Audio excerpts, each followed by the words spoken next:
Hey guys, welcome back to episode 5 of the Fully Geeked Ladies. As usual, I'm Sharifa and we have She And Paulina. All right, so episode 5, we are back to talking about soulmates, the last two episodes, episode 5 and episode 6.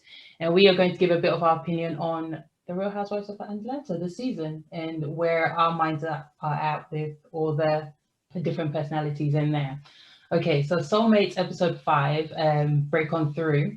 So in this episode, I have nicknamed it Suicide Squad. If you've watched it, you understand why.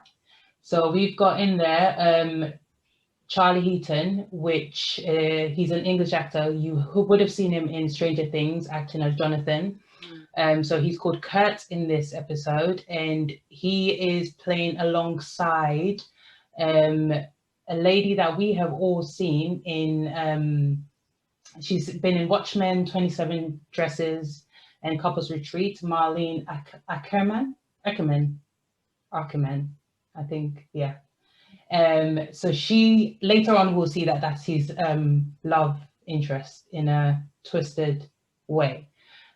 So these two are obviously it starts off as in a kind of like an AA meeting where we later discover that they've lost their soulmates. So their soulmates have either died before they actually got to meet them, and a lot of them can't recover from that. The fact that there's only one person for them every 30 years, or so they're told to believe. So they are in a little AA meeting in a way. Um, and then they get coerced in a way to a religious suicide type of a religious retreat cult. camp, a religious cult, based on they are going on the beliefs that they can reunite you with your dead soulmate by you committing suicide. So yeah, what did you guys think of that interesting episode? I know Paulina's dying to say a lot about that episode, but what did you think about that episode? Paulina, let's start with you. I mean, when I was watching it, I was getting quite upset and a bit annoyed because it's not a joke. I know they weren't making light of suicide, but the fact that you're bringing it up in general for me, I think was really insensitive because people are really struggling with suicidal thoughts. And I feel like watching that episode would have just taken them over the edge and could have pushed people to do it. I get that the ending that they didn't die, they realized that they realized the importance of life, they found each other and they found love. But that's not the case for everyone. And I feel like that was really, it's a hard subject to talk about, but and I know there are people who do things like there's suicide clubs and suicide things like that. So I get that these things exist, but I think to have it on a platform where you're kind of pushing people to do it in a way, I think it's not pushing people to do it, but for me, I saw it as if I'm in a low place and I'm someone who's contemplated suicide, I'm known for trying to take my own life and I'm known for this, Y, X, Y, and Z, and I'm now at my last limit and I want to try again. To then watch that, you would be pushed to do it if that's where you are in the mental Not state. necessary. No, for me, Not that's just necessarily. one angle that's one angle that I saw it as I thought, Can okay. I'm not can saying I? that now you've watched it, you're gonna go kill yourself. No, But but again, I was no, but just gonna. just quickly before I've not losing thought, but 13 Reasons Why, there were so many parents whose children had watched the show and had killed themselves in the same fashion. So that's why I'm saying what I'm saying, because it doesn't take much for some people to The do reason why I anything. wanted to ask you a question is because suicide is in a lot of different shows, not just 13 Reasons, not just there's movies based on people killing themselves in the beginning. There's loads of these type of movies. There's movies based on a lot of things, a lot of mental health illness. It's not just suicide. I'm not saying that that doesn't trigger people to do it. It possibly could trigger people to do it, but I don't think it should wholeheartedly be blamed on this, if that No, makes sense. I'm not blaming So it. that means basically no one should make any movies based on suicide then. No, I personally don't think they should. I don't think there should be any. Not in the sense, not suicide. It's sorry. You said what you're saying to you. Sorry to interject.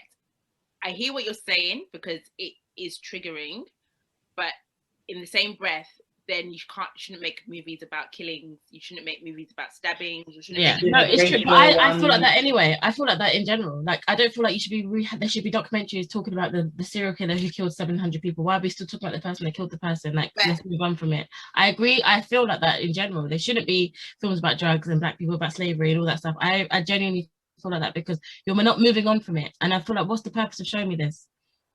That's how I feel about it.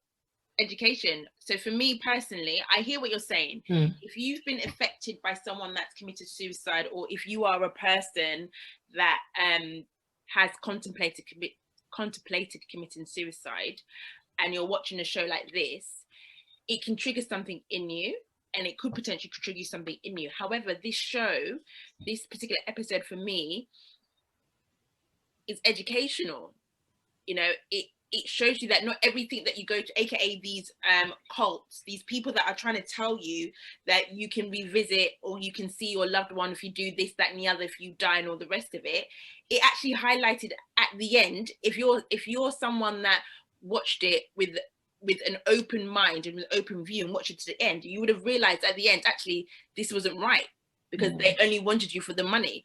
You would have actually realized that, you know, sometimes, and I just want to say that sometimes the reasons why you feel you need to kill yourselves aren't true reasons, if that makes any sense. So for example, with this episode, everybody that was there because they felt that they wanted to be with their soulmate. They wanted to be with the person that they were born for.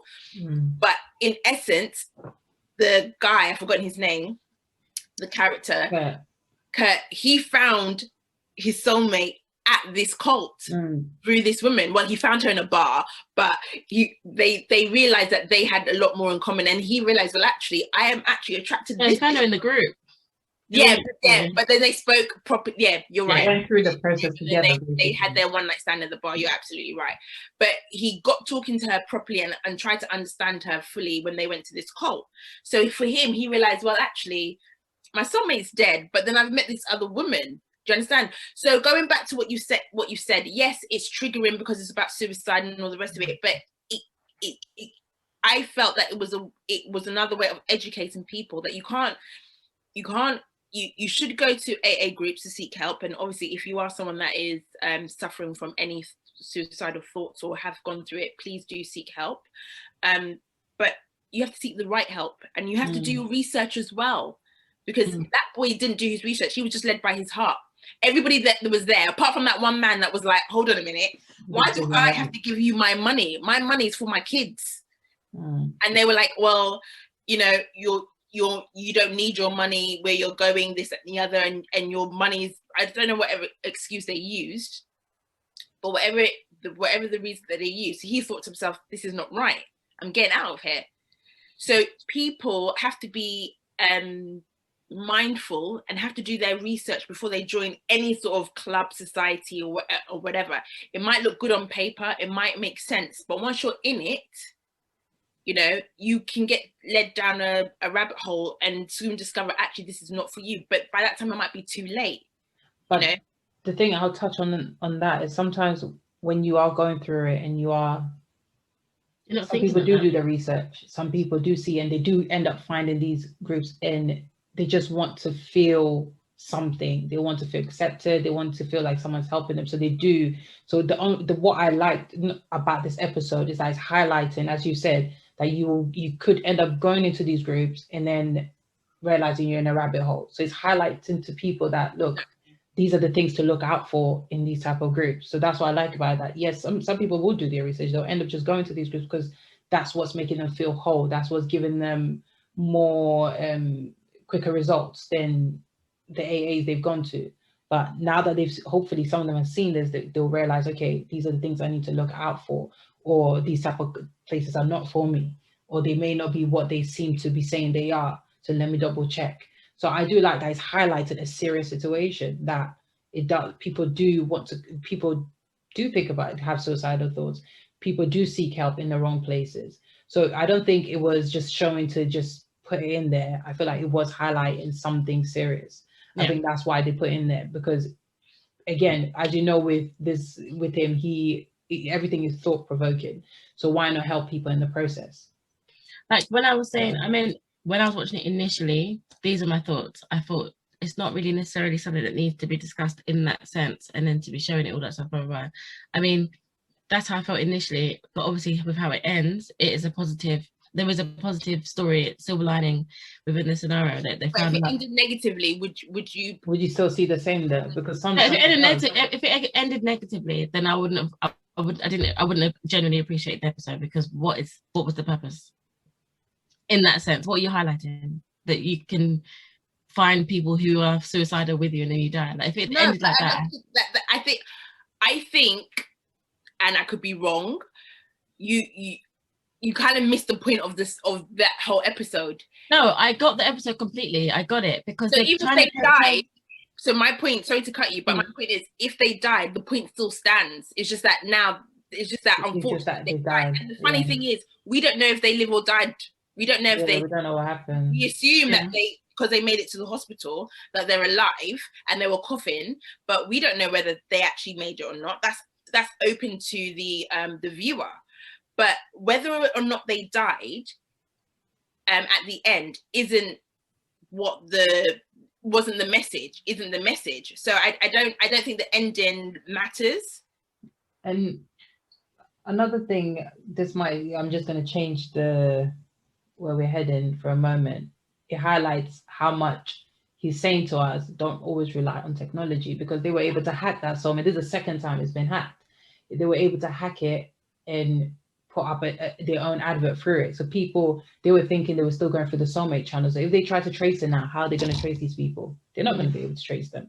So again, don't rely too much on technology for certain things. And we've seen it anyway, that people are getting hacked left, right, and center now as well. Some apps are reading into our own personal information. So that I appreciated that, even though it takes away from the whole what the whole episode is about doing a test. He's trying to tell you that this can actually be hacked as well. But yeah, it was an interesting episode. It was obviously it wasn't my favorite. It wasn't my favorite, to be honest. It lost me at certain bits. It wasn't my favorite. But it was deep, and I liked that. I liked the fact that it was deep. I liked the fact that it was actually very thought-provoking. I liked the fact that it did, touch on. I liked the fact that it touched on suicide. I liked the fact that it highlighted, a lot of people will join cults and things like that because they feel that they need this one person or this one thing or whatever. But actually, if you spoke to the right people, because again, he did speak to someone and he was able to get some sort of release and some sort of comfort from the fact that he was going to see his soulmate again, but it was just the wrong person. But if he did speak to the right people and he was given the right guidance, then it would have probably ended differently, if that makes any sense. And also sometimes it also highlights that your nearest and dearest are not always the ones that are going to understand. Dad was like, you need to forget about it. His mum and dad were like, I think his mum would have been more understanding, but his dad wasn't. His dad was that red-blooded, farmer Joe American that were like, forget about it, do what you need to do. Whereas mum was being a typical mum, like trying to understand her son. And sometimes your family doesn't help, and that's a reality for so many people on so many different levels. It doesn't have to be suicide, but just in anything that you're going through, because of the generation that they are in, trying to explain it to them and having them understand you doesn't always help. I think touching on that, I think it's also an eye-opener for families as well, to say that you may think someone in your family is coping fine. Just because he said he was going to do something else doesn't necessarily mean that he's over it. And don't disregard what your family member is going through when they are going through something. So I think it's also a wake-up call for family members as well as saying, family is not always. But I think there was a teaching aspect to everything that he did. There was a teaching aspect to it all, and it was hard. It's the fact that this actually does happen. There are suicide camps. There are cults that are taking over people's lives, and we've seen it in some cults here. I'm not naming any, but we've seen it in some cults here that they do thrive on people's vulnerability. So it was I appreciated the episode, but it wasn't my favorite because obviously it's such a dark topic that not everyone wants to talk about anyway. but we should be talking about it. So yeah. All right, so let's move on to episode 6, which was the final episode, which was called the Power Ballad. So this starred Betsy Brandt. She played Caitlin, the main lady in it. So you would have seen her in Magic Mike. I don't actually remember her in Magic Mike, but she was in Magic Mike. With all that dancing on the stage, I don't know if anyone remembered anyone else.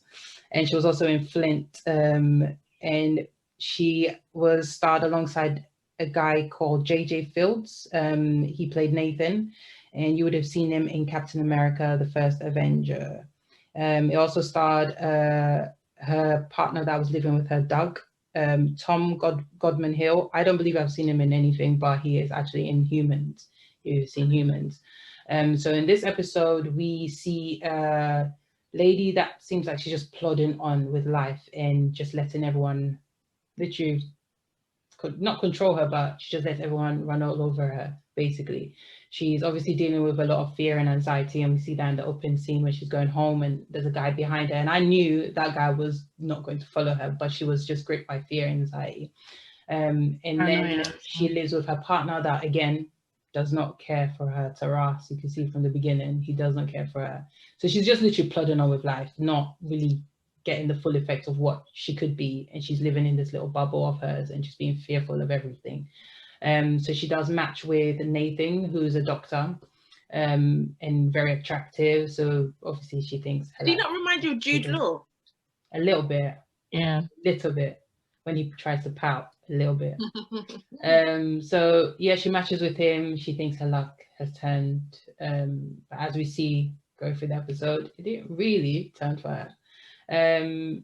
He seems everything's perfect on paper, and then he obviously invites her over to his house. She thinks it's a booty call, and she gets there and he's with another woman. And initially, I don't know about you ladies, but initially I was just like, how dare him? He invited her just to do that. What kind of nonsense is this guy into? And then he proceeds to whack her and then tries to strangle her. And she realizes, rah, this ain't for me, mate. This ain't for me. So she runs off and we go from there. What did you guys think?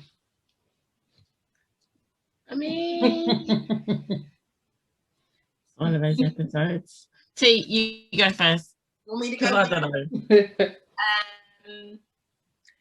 This episode gave me Saw vibes. Remember the film Saw? Oh yeah. It gave me Saw vibes. I hated but loved it. Yeah, we digress now, don't we? I loved the first Saw and the second Saw. By the time it got to the third one, I was like, okay, leave it alone now. Yeah, it gave me Saw vibes. I don't know. It's one of this episode reminded me a little bit of episode 3. Episode 3 is in Mexico with the no, boys. that's 4. Is that 4? It reminded me of episode 4 purely because it was too dark. They just went from la di la to dun, dun, dun, and it was just stupid in my opinion. It was quite random. It was very random. I got it. I understood where they were coming from. You met this person who obviously they've done some sort of test and you've matched, and he likes to randomly kill women for fun. And that also reminds me of a really good book and film, The Talented Mr. Ripley. If you haven't seen that, you should read that book. Fantastic. Anyway, I digress. So he likes to kill women. He's thinking, why have I matched with this simpleton woman who, she's lovely. She feeds the homeless. Like, she doesn't do anything. She must have something in her, that hunger, that rush or adrenaline to do mad things as well. And over time, and I get it, it's only an hour, so we don't see how it all manifests, but over time she realizes that she's got this strength to be able to go and do things. I don't think that's what it is. I think he's awoken what's always been in her, which is why he said, I thought they matched us because we're the same. That's what I'm saying. But yeah. And now, because it's been awoken, she's now going on to what I assume is she's got a thing for doctors. So now she's going to go and date doctors, but any doctor that has some sort of malice or ill intention towards women, she's now going to go out and kill them, because both those guys, that Doug guy and Nathan, they didn't have any respect for women. Let's face it, Doug. Have you ever watched Criminal Minds? No, I don't like them shows. I feel like I have. I used to watch it quite a bit, and it always sometimes is a big something really traumatic. Sometimes can set certain people off when they already have it in them. And I feel like there's been a lot of little traumatic things that have just kept happening and built her to the fact that she's so fearful of things, but that feeling of control, if that makes sense, that feeling of control of, like when she was tasering the guy, she was realizing that I actually have control of this situation. I actually like this. So I agree. It woke something in her, and it was an hour long, so we can't see all the steps of how she got there, but it was already in her, as Paulina said. It was there, and he was just like, why are we matching? Why are we matching? I'm going to just show you what I do, just to see, because he helped her somewhere. Yeah, I don't know what he has been through for it to have come out. He might have recognized himself in her, that whole fear, that whole everything, and this is how he managed. So he's thinking, no, I could get in. You can see from the beginning where he grips and goes, breathe in, you can do it. And he was able to get her out of there. Maybe something he recognizes in himself, so I could see I don't think it was so misplaced, this episode. No, I don't think it was misplaced. I don't think it was misplaced at all.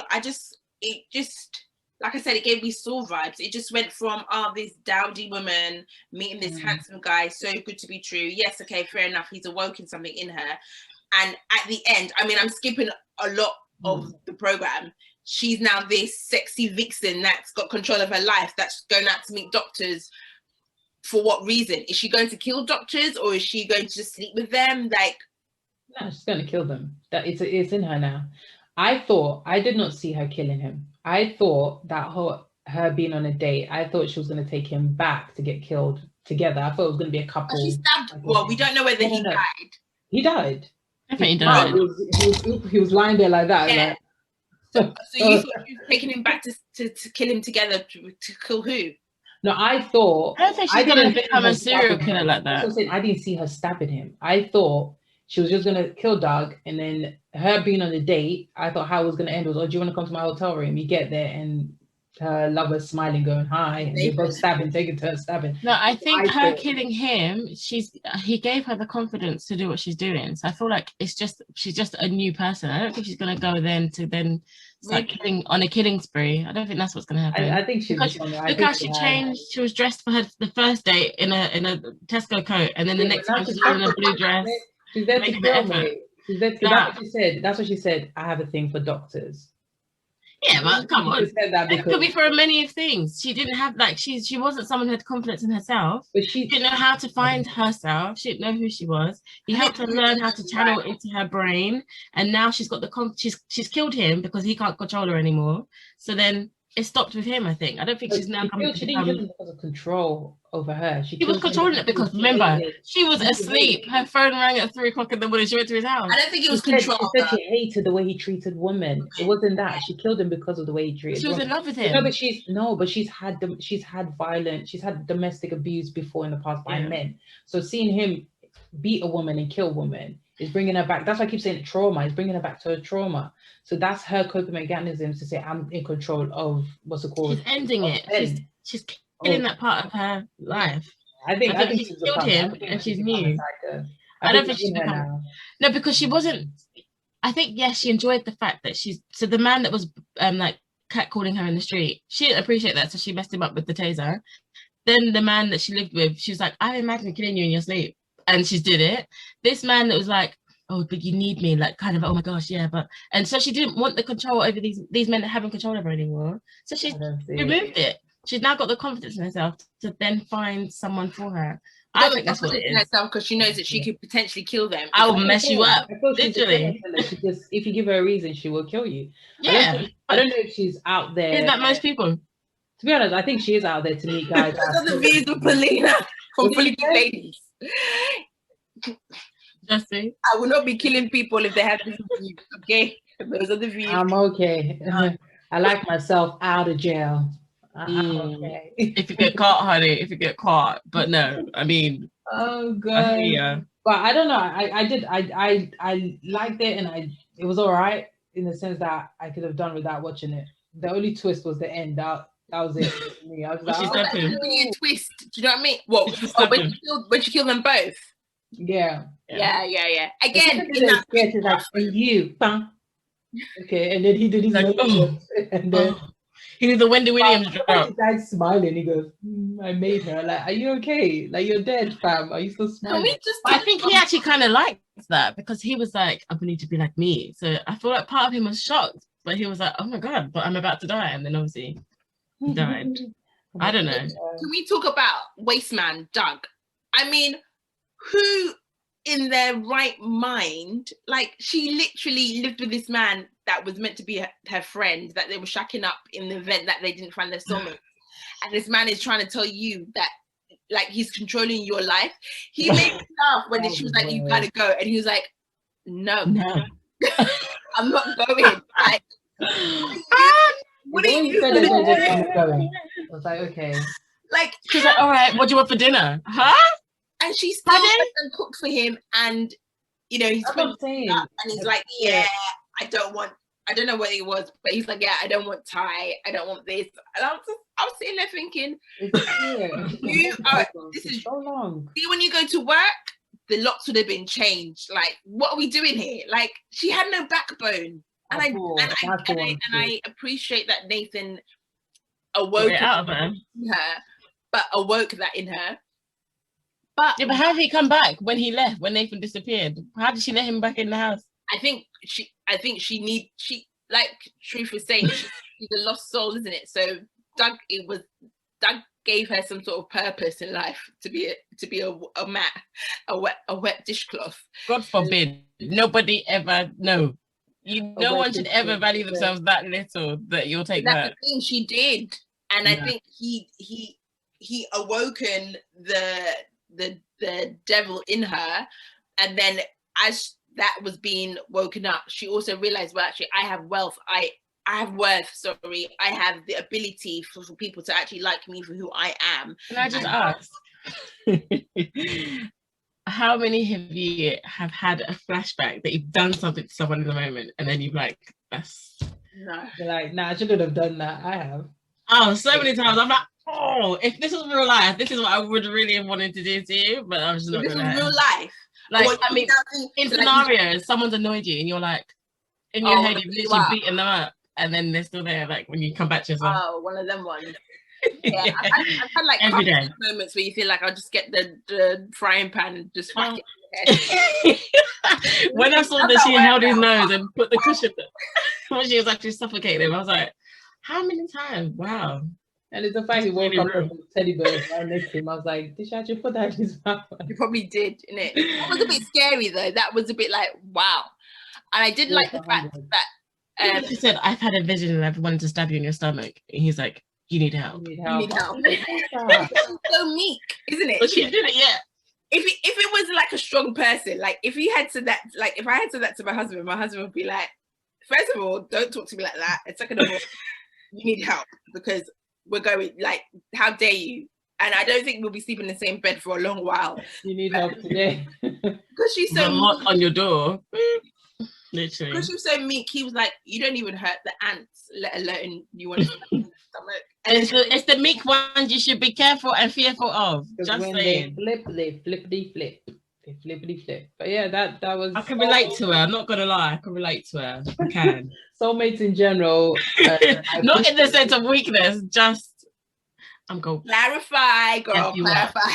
I'm going F you up, mother trucker. I ain't going down for joint enterprise by knowing you. Right. Can you imagine? So that was an interesting 6 episodes. If we will see season 2, we don't know. I don't know if they really hope so. It was good. It was a good watch, to be honest. Yeah, so it will be interesting. We just wanted to touch a little bit on one of our shows that we did speak about in season 1, Real Housewives of Atlanta, season 13. So in this season 13, we have a newest cast member, Drew Sidora. So Nini's out and Eve is out. And then we've got Latoya Ali that has joined as a friend of a housewife. If you don't know Latoya, I believe she's a YouTuber / Instagrammer, and Drew Sidora is an actress. So in this season, we see Candy is still the partial friend of everybody. And we see Drew Sidora just new-ish, but moving towards Portia's group of friends. And then we obviously have the aunties? The aunties. The auntie. Oh, no, not auntie. Not auntie. We've got Cynthia, 50 Cent over there, and Kenya, the favorite villain of everyone. And then we've got Marlo, who's still the friend of the housewives. And Shamia. Oh, yeah, and Shamia as well. Yeah, so... And Tanya. Oh yeah, I forgot about Tanya, the 2 people that know me the most. But what do you guys think about this season? I mean, it's been a slow and steady. And then obviously we got this. But even the whole, it's not as, they've hyped it up because this season's a bit dry because of COVID, obviously. But I mean, can I just say, I really, really appreciate Portia as she is now. When she first came out, I don't know what kind of Hail Mary, that nunnery, this was who she really is this whole time, but she had to put on that. You don't like her? You don't like Portia? She's not my favorite person. I think cool. She's I don't mind her, but I just feel like I don't appreciate the way she flips for Nene. That's my one big issue. Like, because, and I feel like I appreciate this season because she's out of that being Nene, being attached to someone. That's about it. But I love Portia. I just love her personality. She's fun. She doesn't take anything seriously, but she does. Like, I can relate to her personality. I think she's a good time. I think out of everyone, Candy tries too hard. Even her confessionals, I feel like she's doing too much right now. No, Candy. She is a bit. No, like, I feel like she's performing in her confessional. She's definitely doing a little bit more than she normally would. Nah, I think that's just her. I don't know. What I don't appreciate about Candy sometimes is that she just can't be bothered. If it looks like she can't be bothered, even sometimes she brings up I appreciate that. I love that about Candy. The reason why I'm saying that is that it feels like she is coming to an end of her time with Real Housewives, because she's just like, that's why I feel like she's forcing it this time. Y'all are just silly. Y'all just need to. She can't bother. Like she's the main. She's tired always. Together, she just can't bother. They should tell it as it is, but sometimes she can't actually be bothered to tell it as it is. She was like, forget about it. What I don't appreciate on both sides in this season of them going on holiday, and Candy did try to fight the battle of Kenya being a single mom and bringing her baby along. I don't appreciate that she didn't at least inform. She made it a bit too simple. It was a mess. I don't, but I feel like they were just trying to make a problem for the episode so we could watch, because that wasn't actually. Come on, can you imagine? But why did she need to tell you that I'm bringing my child? Bring your own child if you want to. She didn't say you can't bring your child. No, she said no. If I've organised a holiday and we've all got a private jet. Yeah, that's fine. But what I'm saying, you've got kids. Girls' weekend is not bringing your kids. What I'm saying is, I don't. Yeah, but you've all got children. Okay, let me land. What I'm trying to say, I already said this. I don't appreciate she wasn't open with them that she's bringing her own child, but she doesn't need to tell them to bring their child or not. She doesn't actually need to. I get what you guys are saying. But if you're not told that you can, you're not going to necessarily ask to bring them either. You can. That's the thing. You can. You're an adult. On a holiday? No, on a holiday. I get it. I get what she's saying. I'll ask you and say, can I bring my child because I want to bring my child? So her child. But again, what I'm saying is, I understand that bit of her not being open with them, because at the end of the day, that's your child. She's not telling you. No one can tell you not to bring a child. It's the same way no one can tell her not to bring her child. And she stated that, like, I can't tell you not to bring a child. Yeah, but the way she went about this whole, she was the one who said, let's have a holiday. And then she said, oh, that's like me saying, let's go on a holiday. And I'm only telling Teresa that I'm getting a private jet and you have to get the bus. That's what I just said. I don't appreciate that she wasn't open about her bringing her child. The whole At the same time, she doesn't need to tell them they can bring their child. They can bring their child if they want to, because they all go on holiday. No, that's not the case. Candy goes on holiday. Because imagine she didn't bring her child and then they all did bring her child. Then it's like, oh, you've ruined the holiday. So you do need to communicate that you want to bring a child to make accommodation for it. I do understand that she's bringing her child, but she doesn't need to tell you you can bring your child. I understand what you're trying to say. She doesn't have the right to tell somebody what you can do with your child. If you wanted to bring your child, if you were organizing a holiday and I felt like I need to bring my children, I should be grown woman to say, can I bring my children? She doesn't have to say to people, oh, you can bring your child, you can't bring your child. However, she needs to communicate properly, because she said it was a girls' weekend. So when someone says They said nothing about Brooklyn. There's no kids. It's a girls' weekend. It's not kids, mum and babies. It's just girls. So when you communicate that, all those girls are thinking, I'm just going to have a turn-up time with my girls. But they had a turn-up time, though. They did. They had the fourth one. Made her child come out when they were there. Time with their kids, just like. But then she went to bed when they were all trying to have fun with her, and it was her holiday. But the funny thing is, if she said you could bring your children, can you please tell me if any of them would have brought their children? So. I think they would have. They all said they wanted to. I think Candy would have. I don't think they would. We all say that. We all say that. Any of us here, realistically, don't look at them as a Real Housewives. Me, I would not bring my children. Exactly. Because I want to be free. I don't think they would. Candy would have brought Don Juan or whoever to look after. Candy would have probably brought someone. I think Candy would have brought her child. Portia took PJ on the last holiday, so she would have brought her. PJ was smaller then. Yeah, but the reason why they made a big deal of it is because they wanted the option of. I think it's because anyway. No, but I think it's because you didn't give her the option. So you've not said anything that you're bringing your daughter. You've just brought your daughter, and you've not given us the option. That's why they're annoyed. That she didn't actually say, "Oh, I'm bringing my child," and the whole private jet thing. The whole private jet thing was because she was. That was weird.